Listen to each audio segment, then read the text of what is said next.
and Foreign Secretary Dr. S. Jaishankar. Finance Minister will make an opening statement in which he will brief you on the decisions that were taken today. This will be followed by another statement by Mr. Hekmat Karzai, and thereafter they have agreed to take a few questions, but please remember we are pushed for time. So with that, I give the floor to Finance Minister. So thank you very much for all being here. On behalf of the Government of India, I welcome you all. My colleague and co-chair, Foreign Minister of Afghanistan, Mr. Salahuddin Ravani, had to return with President Ghani. I am delighted to have the Deputy Foreign Minister, Mr. Karzai, here with us today. I also welcome members of the press from both India and abroad. We have just concluded the 6th Ministerial Conference of the Heart of Asia Istanbul process on Afghanistan. I am happy to inform you that the conference had substantive deliberations on a number of facets pertaining to the situation in Afghanistan. We were privileged and honored that the conference was jointly inaugurated earlier today by the President of Afghanistan and the Prime Minister of India. In their respective addresses, both the leaders stressed the imperative of eliminating terrorism and violent extremism for ensuring peace, stability, prosperity, not only in Afghanistan, but also in the entire region. The conference was attended by delegations from practically every participating country, supporting countries, and international organizations, 45 of them in all. The delegations of Afghanistan, India, Iran, Kyrgyz Republic, Pakistan, Turkey, Turkmenistan, and of the European Union were led by their respective ministers. The conference also saw the presence and participation of guest countries Austria, Bulgaria, Latvia, and Uzbekistan. The conference adopted the Amritsar Declaration, which puts focus on the Heart of Asia countries and supporting countries and organizations working together to comprehensively address the menace of terrorism. I trust you have the copies of the declaration or will soon have them. The three big issues of the conference were: 1. Countering terrorism to create stability and security in Afghanistan. 2. Providing Afghanistan connectivity to strengthen economic activities. And 3. Development which is essential for the progress of Afghanistan. The declaration recognizes terrorism as the biggest threat to peace and stability and demands immediate end to all forms of terrorism and all support financing safe havens and sanctuaries to it. For the first time, a Heart of Asia declaration expressed concern at the violence caused in Afghanistan and the region by terrorist groups like Al-Qaeda, Daesh, Lashkar-e-Toiba, and Jaish-e-Mohammed, etc. Apart from calling for concerted international cooperation in this end, the declaration also calls for early finalization of the draft Comprehensive Convention on International Terrorism and early meeting of experts to discuss a draft regional counter-terrorism framework strategy recently prepared by Afghanistan for its early finalization. The discussions and the declarations reiterated the strong support from the Heart of Asia countries for Afghanistan's effort to use its geographic location to enhance wider regional economic cooperation. Specific initiatives in this regard, including the India-Iran-Afghanistan trilateral agreement on developing Chabahar, were acknowledged. On India's part, we were also engaged bilaterally with Afghanistan to upgrade our connectivity linkages with the aim of making Afghanistan, in the words of Prime Minister Shri Narendra Modi, a geography of peace. During the conference, various delegations expressed appreciation for the constructive role that India had been playing in supporting Afghanistan and its people in the past decade and a half. You would also have noticed that the choice of Amritsar as the venue of the conference was a deliberate one intended to highlight the immense potential for regional connectivity and the benefits it can bring to landlocked Afghanistan, provided concerned countries show the required sincerity and political determination.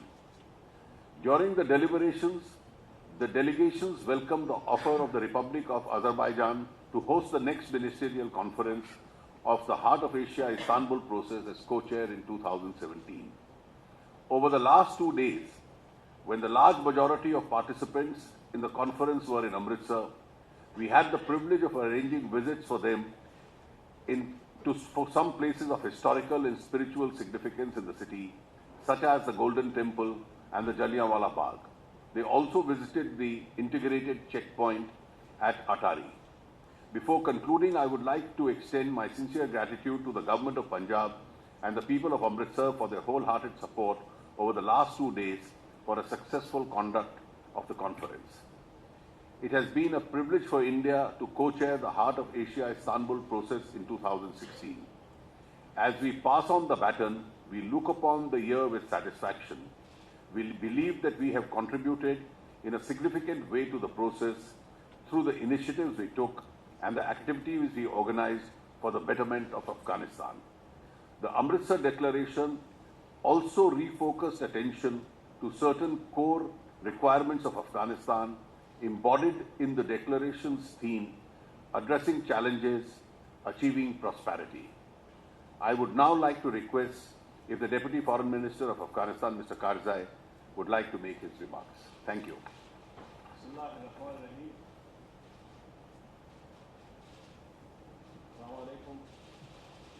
Bismillahirrahmanirrahim. Assalamu alaikum. Namaste and Sat Sri Akal. मेरी पंजाबी इतनी अच्छी नहीं है तो मैं चाहता हूँ हिंदी में 2 शब्द आपके लिए कहूँ, आपका अगर मिनिस्टर साहब का इजाज़ा हो तो। यहाँ पंजाब में और अमृतसर में आके बहुत खुशी हुई। ये मोहब्बत, ये मेहमान नवाजी जो आपने हमें दिखाई, हम हमेशा के लिए ममनून थे और ममनून रहेंगे। मैं चाहता हूं कि हिंदुस्तान और अफ़गानिस्तान की दोस्ती के बारे में सिर्फ एक चीज़ कहूं, वो ये कि हमारी दोस्ती हमेशा आबाद रहे और ये तारीख़ी दोस्ती हमेशा ऐसे ही मजबूत और मजबूत तर रहे। I will now shift to English with your permission. Your Excellency, thank you for these very kind words. I welcome all the journalists here for this concluding press conference. Let me start by saying that the 6th Ministerial of the Heart of Asia conference has been extremely productive and extremely useful for us. We were treated to enormous warmth, to enormous love in the city of Amritsar.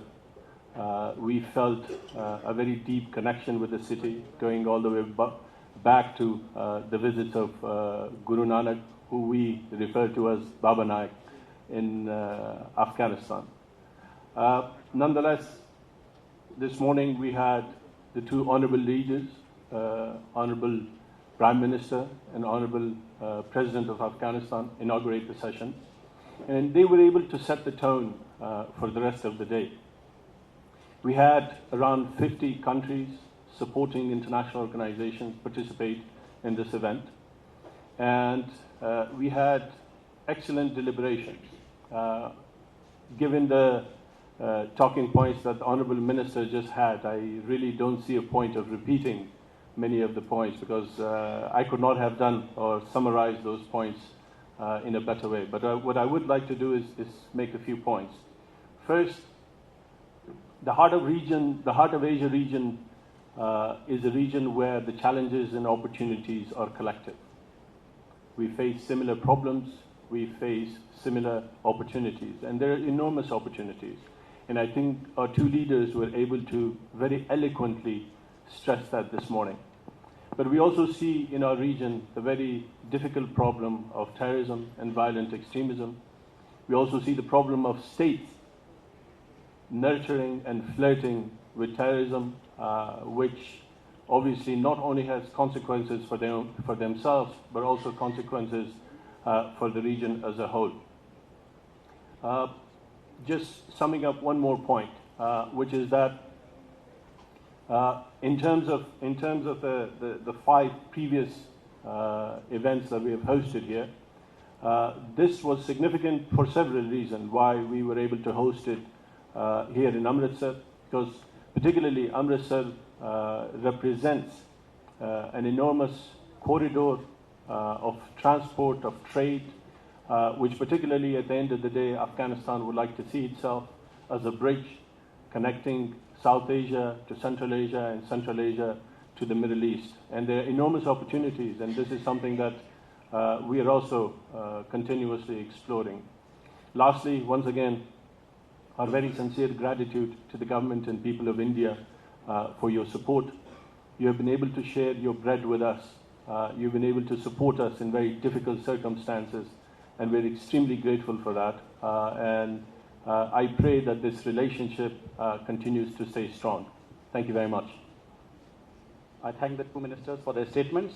The floor is now open for a few questions. I recognize Sachin Badholia of Univarta. I believe there are no mics, so please speak up. Oh, there is a mic.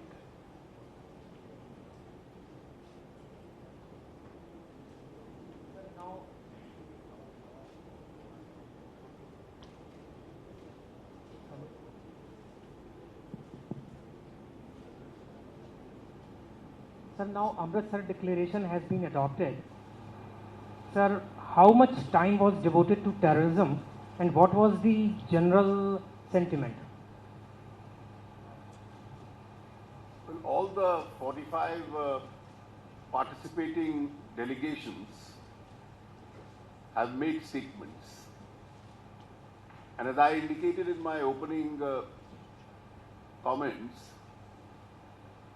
that terrorism was really at the core of the discussion, because as the Honourable Minister has also pointed out, it's a region which has been adversely impacted by terrorism, and therefore the tone was set by the Honourable President of Afghanistan and the Prime Minister of India, where terrorism was the centre stage issue.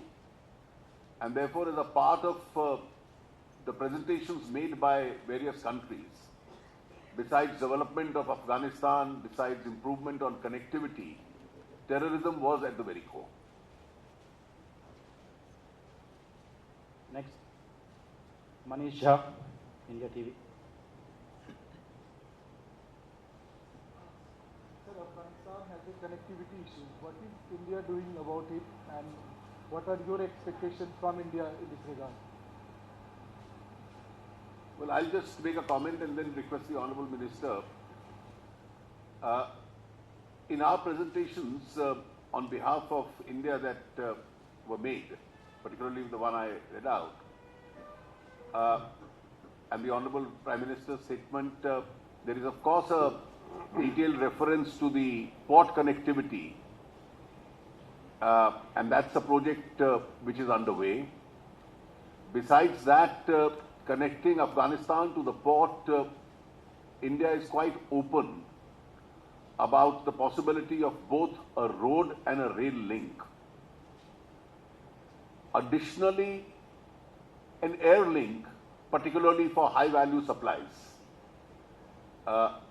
is also under discussion. The President of Afghanistan did make a reference to it in his opening speech. Would you like to add? Yes, just very briefly. As I earlier mentioned, Afghanistan sees itself as a land bridge connecting different regions. And particularly with India, I think we have particularly so much to offer. If you look at trade and commerce, this is one of the areas that we have been very vocal about. We would like to make sure that Afghan goods all the way Afghan goods make it all the way to Wagah and Atari. Quite unfortunately, we've been facing problems getting our goods, whether it's dry fruits or whether it's different goods.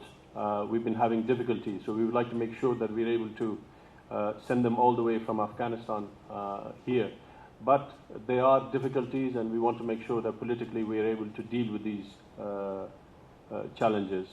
At the same time, we also want to make sure that Afghanistan, and particularly the region of Central Asia, is quite rich with resources, minerals.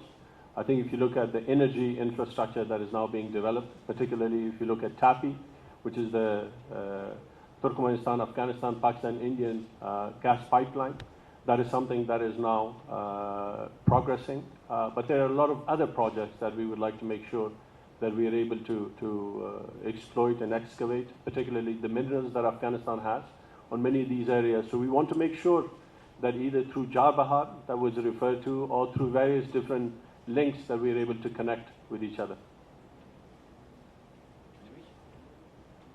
I'm afraid we have time for just one more question. I recognize Elizabeth Roche.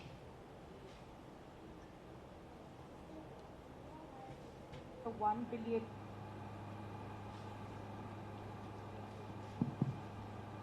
Sir, India has extended an additional $1 billion of assistance to Afghanistan. This was in September. Have any projects been identified as to how this $1 billion is going to be utilized? Any specific projects identified? Well, we have been supporting, and one of the key areas is going to be infrastructure in Afghanistan. Also, as a part of this plan, areas such as housing and skills development are two items which could be on the agenda.